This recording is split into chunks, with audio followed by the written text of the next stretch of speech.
Hi guys! For today's video, we're going to cook ginisang ampalaya. Pwede itong sundan ng mga hindi pa marunong magluto dyan, mga kabataan na nag-aaral pa lang magluto, nag-explore ng mga pwede nilang lutuin. Pwede nyo itong sundan guys.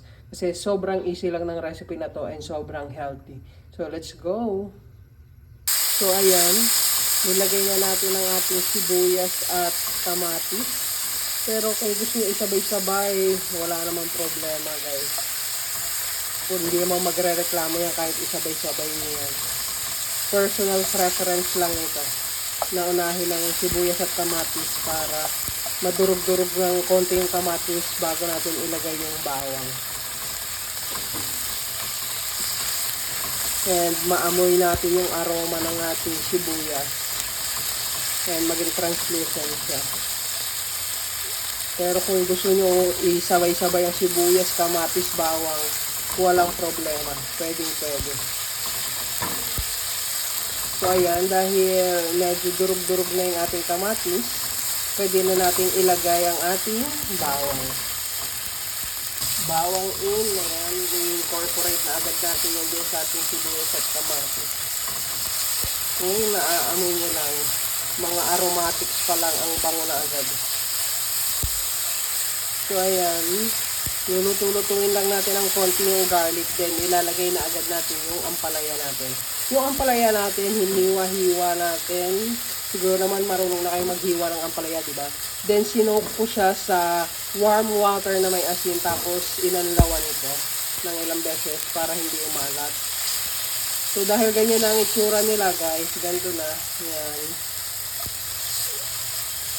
Durog na lahat ng kamatis and amoy na yung aroma ng ating sibuyas at bawang. Pwede na natin ilagay yung ating ampalaya.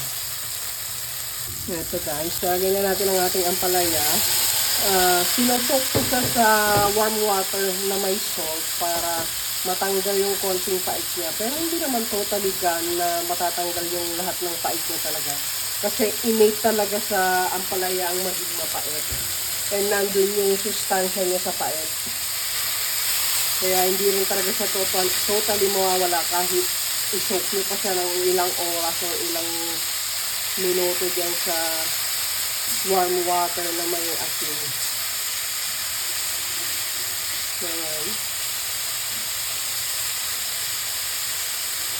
Isa pang technique pagka nagluluto kayo ng ampalaya guys, huwag nyo masyadong haluin. Kung ayaw nyo maging mapait. Ayan. Tatakpan natin yan para maluto. Pero maglalagay muna tayo ng flavorings na salt and pepper. Salt in. And pepper in.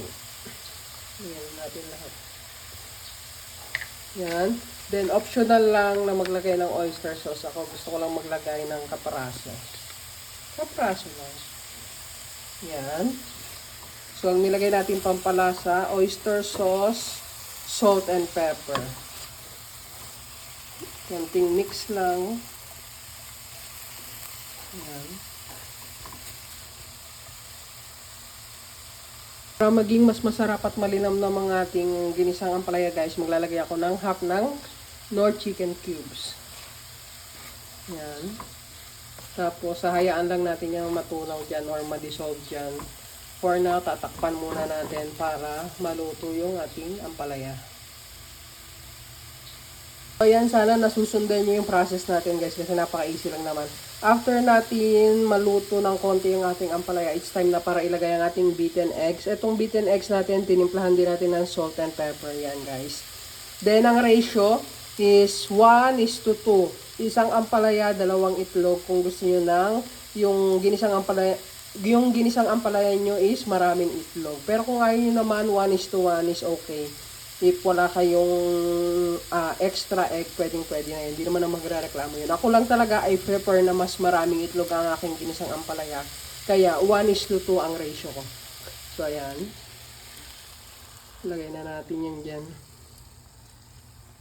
Then, hindi natin yan gagalawin guys. Hihintayin muna natin maluto yung ampalaya natin bago natin yan i-mix later. For now, waiting game is on. Saglit lang naman yan maluto guys.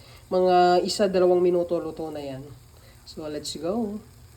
And guys, it's time na para halo-haluin natin ang ating ampalaya.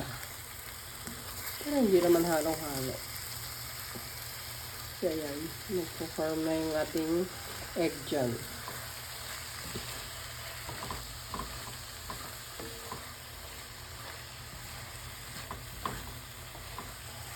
Ganun lang ka-easy guys. Meron agad kayong ginisang ampalaya. Diba? Napaka-easy lang ng ating recipe for today's video.